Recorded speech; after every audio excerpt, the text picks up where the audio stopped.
Hi, my name is Amani Anai, and I am pleased to be interviewing Cecilia Scolaro. We are happy to be participating in the Truth and Reconciliation Dialogues for 2024. This year's theme is Healing Our Histories.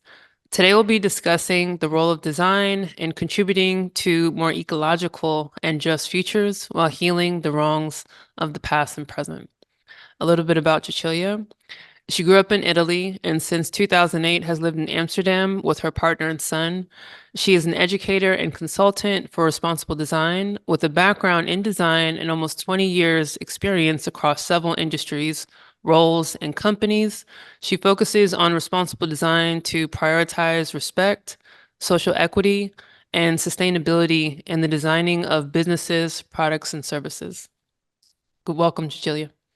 Thank you very much. So to start us off, what is most important for you at this time in your life?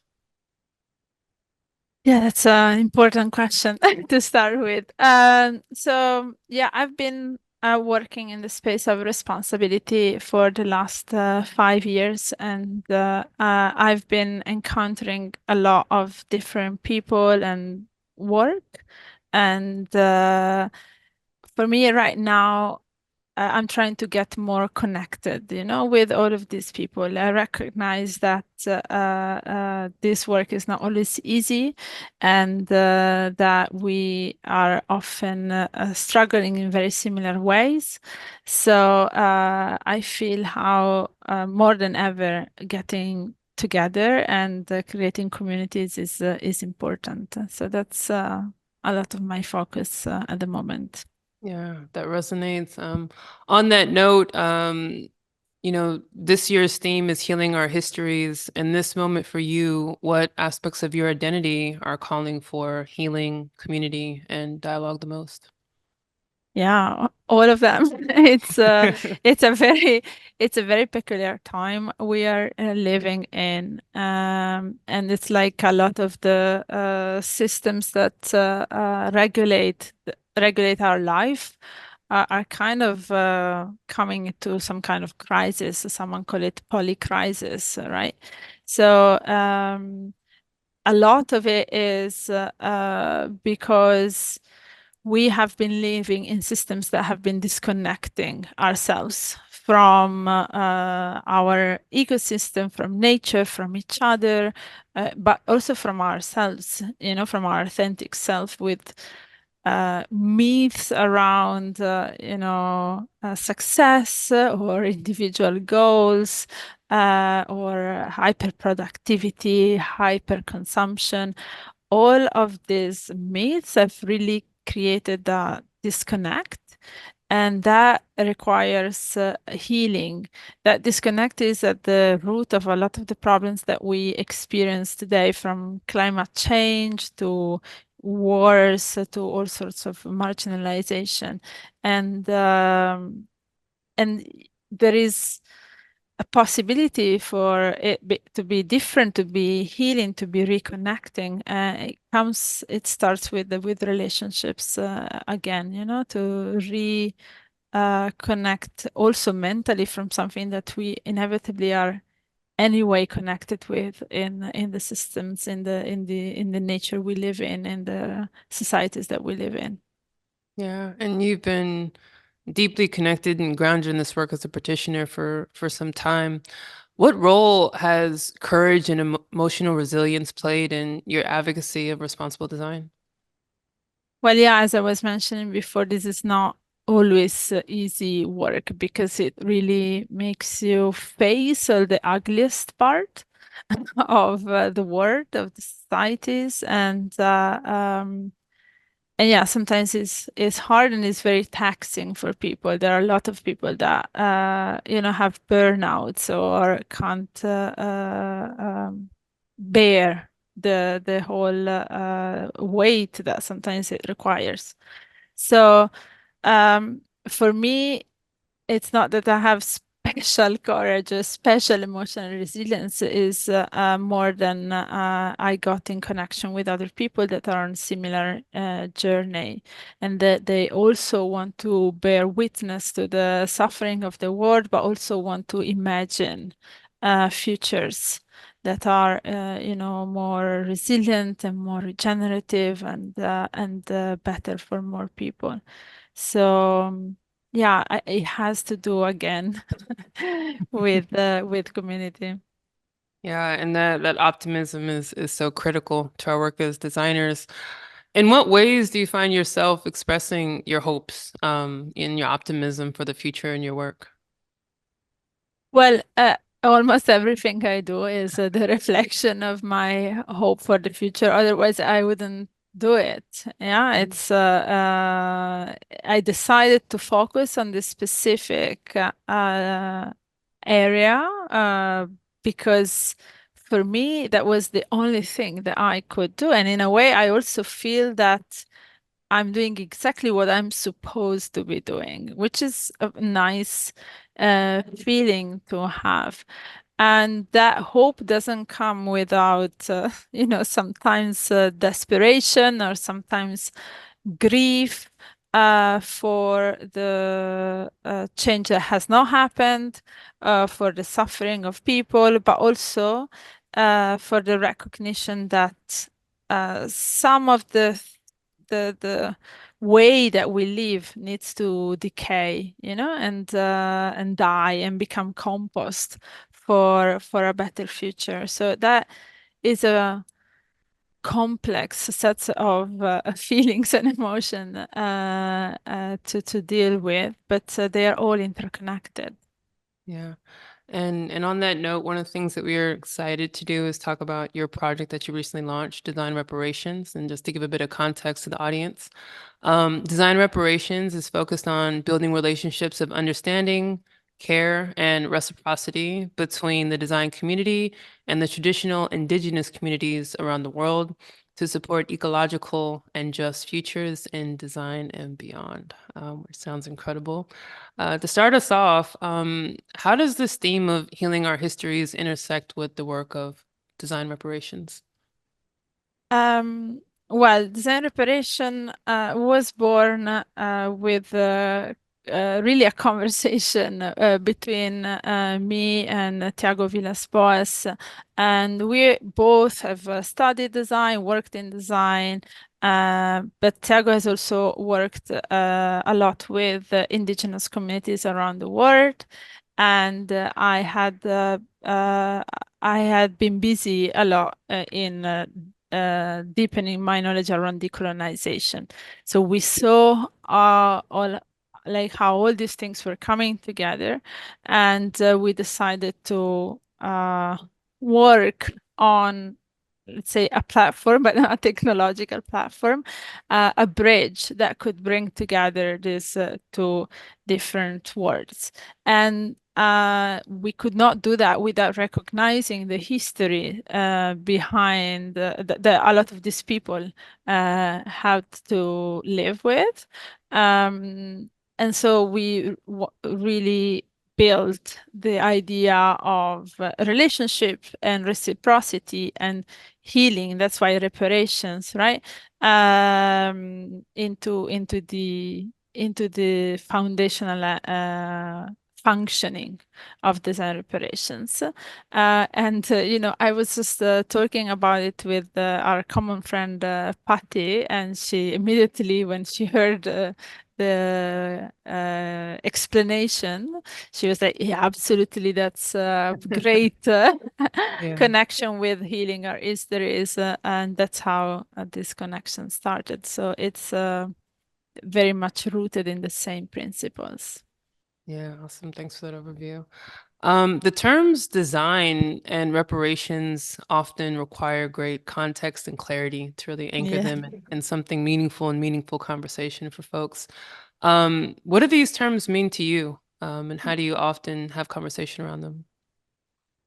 Well, the word design is definitely one that always comes with a lot of explanation.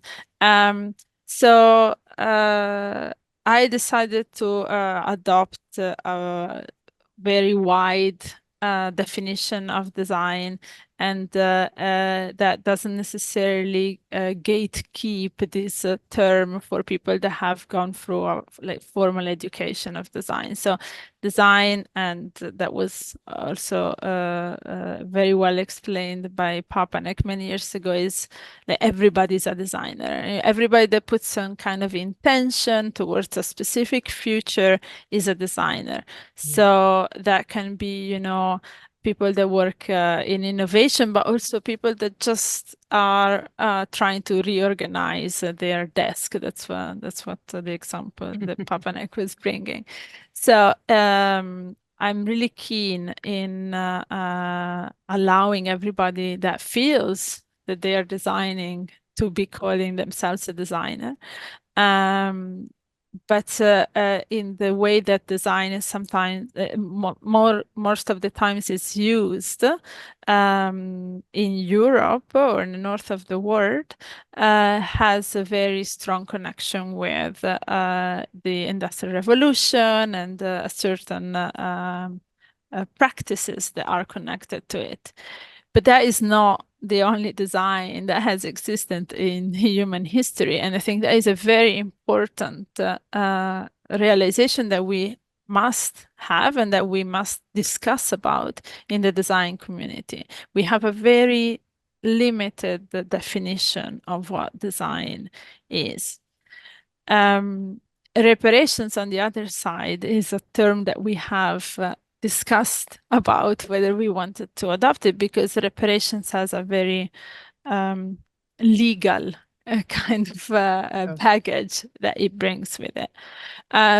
But for us, it's connected to this idea of giving back, of recognizing the harm and trying to repair the for the future, but also repair the relationship, so it's that's why design reparation is not simply a place for designers and indigenous people to meet, but it's a place where designers can support indigenous-led initiatives, indigenous-led projects, because the idea is we have a great deal to learn from indigenous cultures.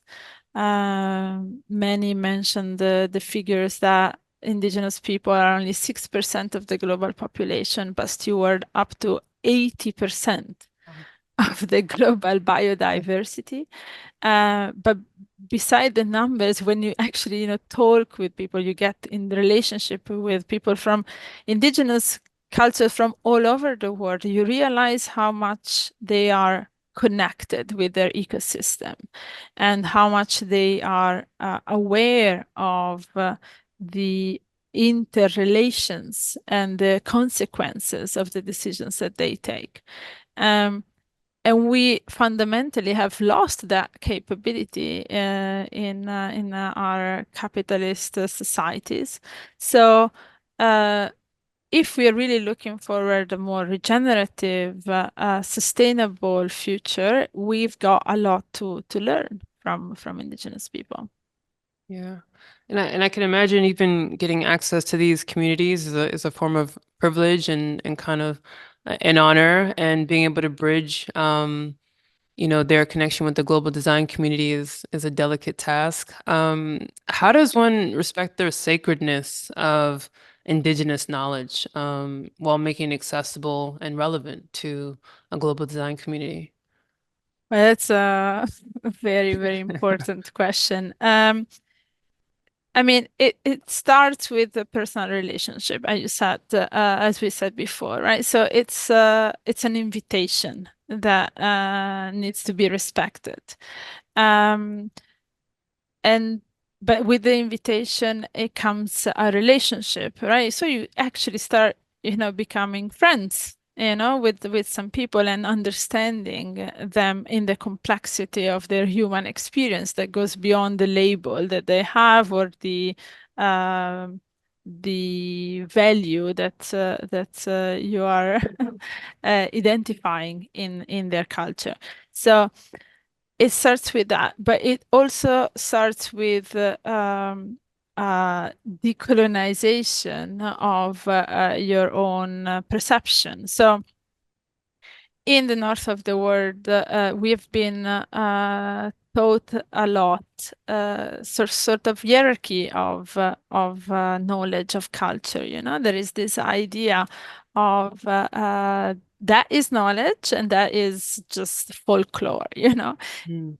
that distinction is colonial by definition, right? So you need to really start dismantling some of this preconception in your mind, but also approach this relationship with a very open mind and heart, and be open to whatever is gonna show you, you know, of yourself as well in the process.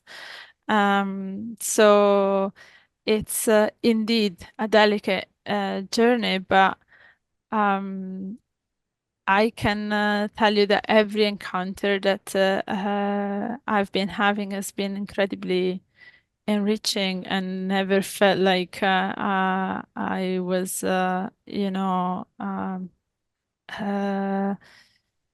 I was violating something or that I wasn't welcome. You know, it's been very enriching.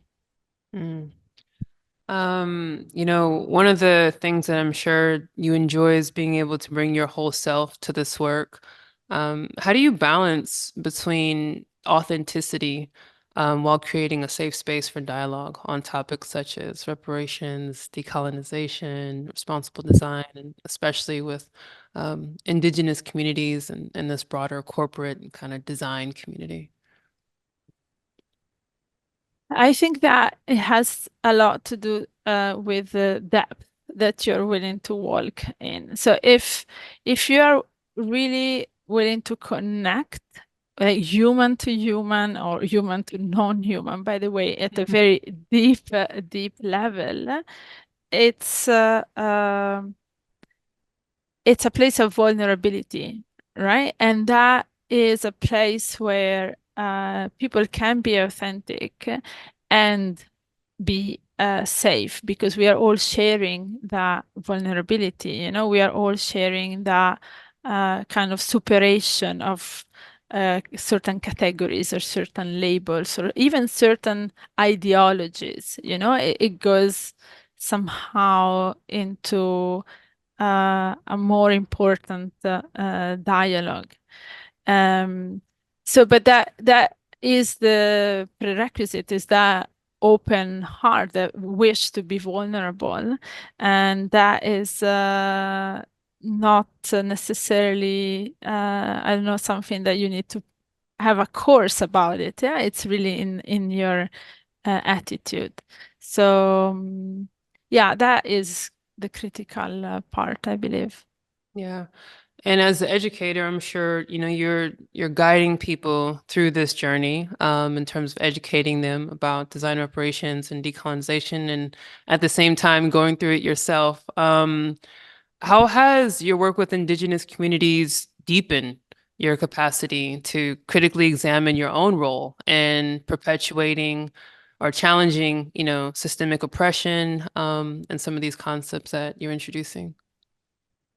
Well, for me, the decision of working in responsible design has come from the acute awareness about everything that was not working in our societies and how it was impacting the life of people, you know, and how it was impacting our climate, how it was impacting our ecosystem. So. Uh, I I had to really examine and trying to understand for myself why were we doing that to Mm. ourselves almost, you know.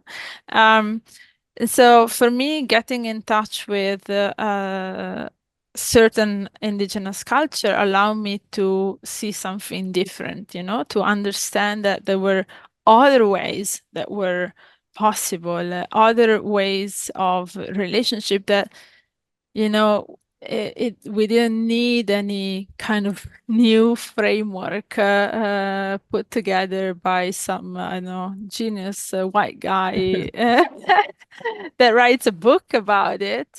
Uh, but the foundations were already there somewhere else, and some of them have been erased by some colonial violence. But similarly, some of them were connected to my own ancestry wisdom. If I look back at my grandparents or even before them, they used to have a much stronger relationship with their land and with nature, and they were like able to cultivate food basically. And my generation, I lost that wisdom completely.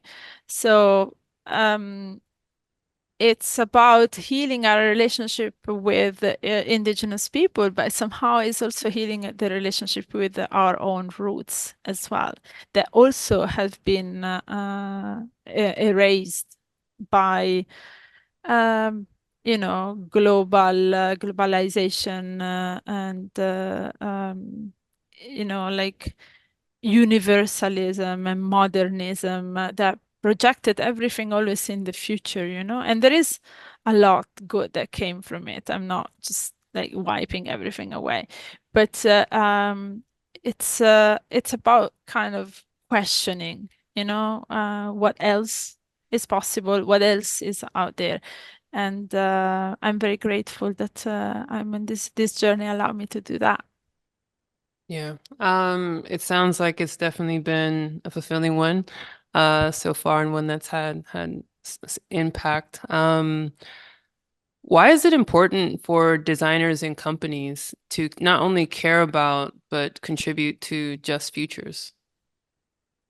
Well, that is especially for designers, what I've observed a lot in the last 20 years is most of people that call themselves designers that have studied design, but not only, um, they want to bring some positive impact in people's lives. That's what it's the most common sentence Yeah. you're gonna hear from someone working in design. Definitely.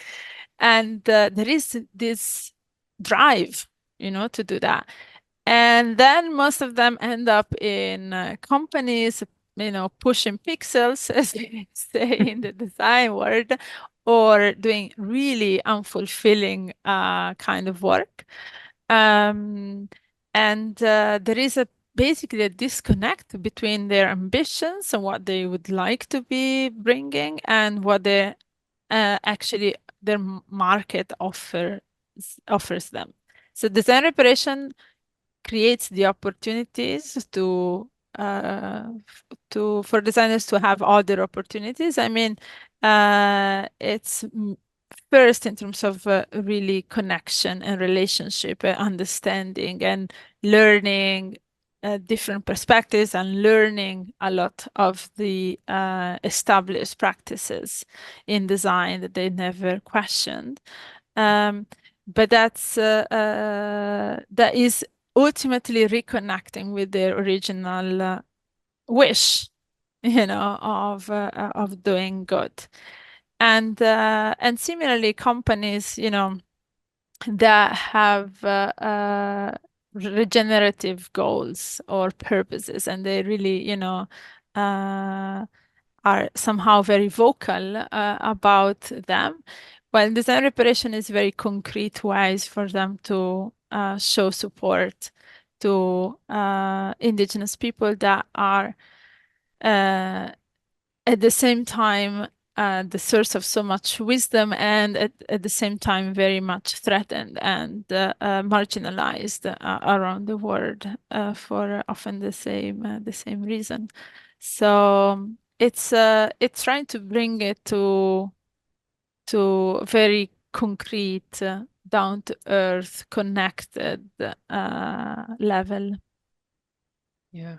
Yeah, and I'm sure even having the opportunity to be exposed to indigenous cultures with such proximity is probably a life-changing experience for most people, in terms of the sacredness there. Um, Technology has often been, discussed in terms of how problematic and potentially it could be, and just its pervasiveness and the effect it's had on us as a society, both in positive and in some ways really detrimental ways. I know that's an important part of your practice as a responsible design advocate. Um, but what has it been able to facilitate in terms of your connection with indigenous communities respective to the Design Reparations Project? Yeah, indeed. It's always like a double value for everything, right? And technology has very much that. Indeed, it brings many threats, but at the same time, it did allow us to get into a relationship and connection with people that live in very remote parts of the world, So like Princess Abumbi from the Bafut community in Cameroon, that has so many amazing stories to share. We can get in touch with her via Zoom, and otherwise that wouldn't be easy or possible. I'm not sure how long it takes for her to reach an airport, um, but also how feasible that is.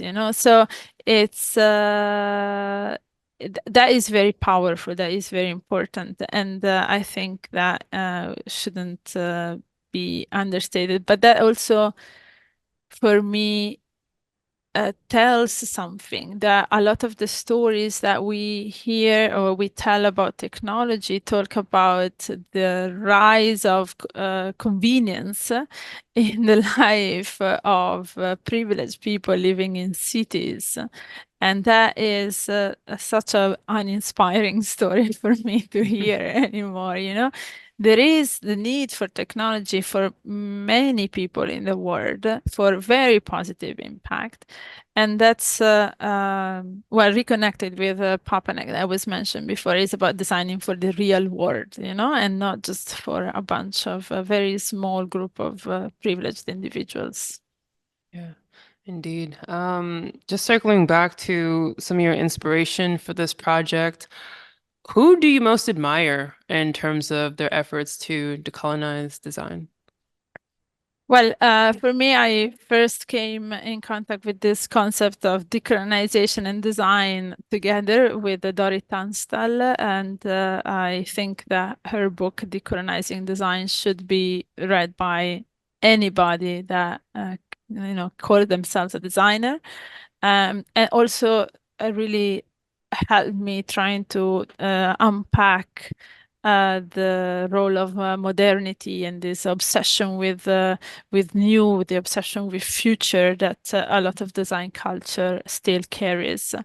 Um, so definitely everything that she has been writing and speaking about, I really highly recommend.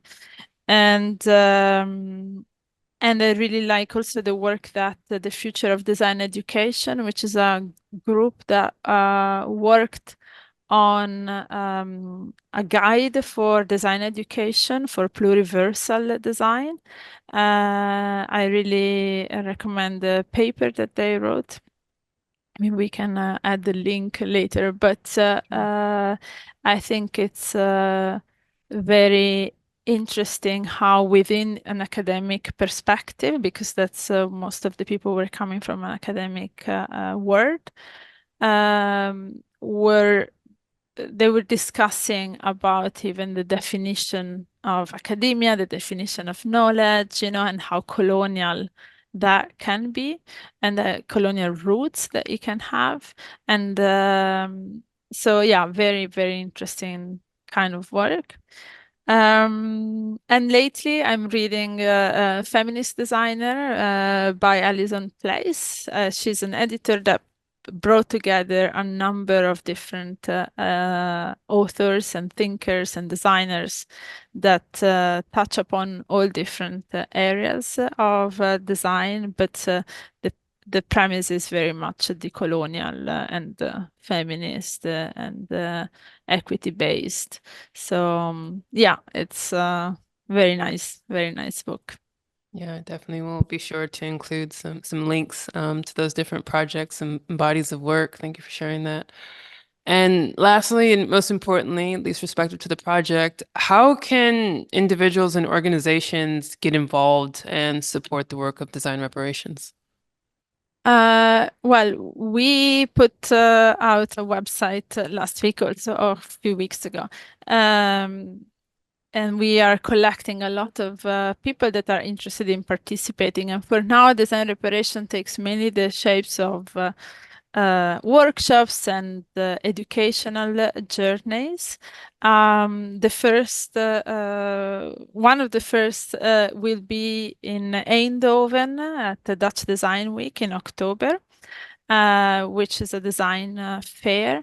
And we are organizing two workshops that bring together designers and an indigenous knowledge holder. And that will bring bring into practice all of these ideas. And so designers will have an opportunity to examine the roots of certain design assumptions and learn different ways of thinking and being and designing from the indigenous knowledge holder. And then they will have the opportunity to support one specific project initiative from that specific community.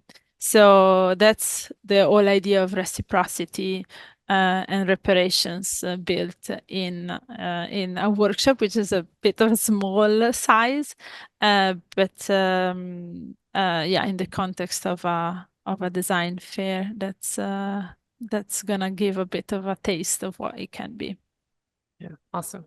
Just give me one moment. Thank you. All right. Well, excited for that and congratulations on participating in what is certainly a world-renowned event as far as the Dutch Design Week held every year in October in Eindhoven. And I believe you're currently as well looking for corporate sponsors to support that Yes, showing indeed. as well. Okay. Yeah, so we'll definitely make sure those links are available for anyone to reach out who's interested on that front. Lastly, a few questions just to capture your outlook and kind of future directions, future intents as both design and educator and with this project. One to reflect on, what advice would you give to yourself as a young designer? Yeah.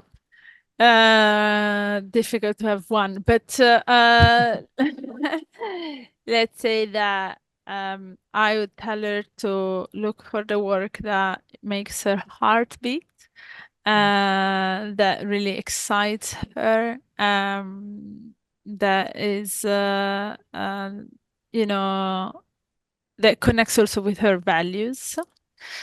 And at the same time that there are, many obstacles and systems on the way and circumstances that need to happen for her to succeed, and that is okay. It's not always going to happen, and that failure is gonna be part of the journey, and also that she doesn't necessarily have to do it alone. Uh, she needs to reach out for help. Definitely. Community is key. And in this context of measurement, metrics, and how we think about progress, it can be quite tricky and complex. What do you feel best reflects our societal progress toward a more responsible world? Well, I feel that especially in big metrics or measurement, we have signs that go both direction, that there is progress, but there is also a lot of harm. So I'm not sure if there is any big metric, but what I like to look into is more on the small things. So I really like to look on how people that I see, that I know, that are more aware of the world and more caring about the impact of their work. So, and they are like interested and invested in, growing their own understanding, their own consciousness. So I feel that is a hopeful sign that I see more and more around me. But yeah. Yeah, I like Uh, that. I agree with that. That resonates for me. And lastly, what are your hopes for the future of responsible design education? Well, I think that design education needs to recognize the colonial roots of a lot of the ideas that it keeps on perpetuating, and the extractive capitalism ideas that it keeps on bringing into its processes and products and whatever brings to the attention in front of people, because that's what design does, right? It creates, it takes very abstract ideas and creates very practical applications of those ideas. So I really hope that this level of self-reflection reaches all different levels of design education. So to empower people that come in with this idea of doing good, to be able to examine their own position in society and how they can actually do better for themselves and for their society and for the overall environment where they live. Awesome. Well, thank you, thank you, thank you. I want to thank you for your time today, and as well thank the group responsible for Truth and Reconciliation Dialogues. It's been a pleasure to participate. Cecilia, I want to personally express gratitude for your career and devotion in terms of being an educator and really a pioneer and someone seeking to be a change agent in the field of responsible design, as well as with this amazing and I would say unique project with Design Reparations. Thank you for your time today. Well, thanks a lot for your really mindful questions and the space that you created today. Yeah, Appreciate it. it's been a pleasure. And importantly, for those of you interested in Cecilia's work and seeking to support her further or learn more, where can people find you online? Well, obviously, you can check my website at ceciliascolaro.com or reach out on LinkedIn. I always like to have conversations with people.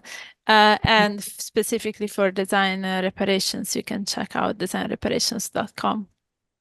Awesome. Thank you. All Thank right. you. Thank you.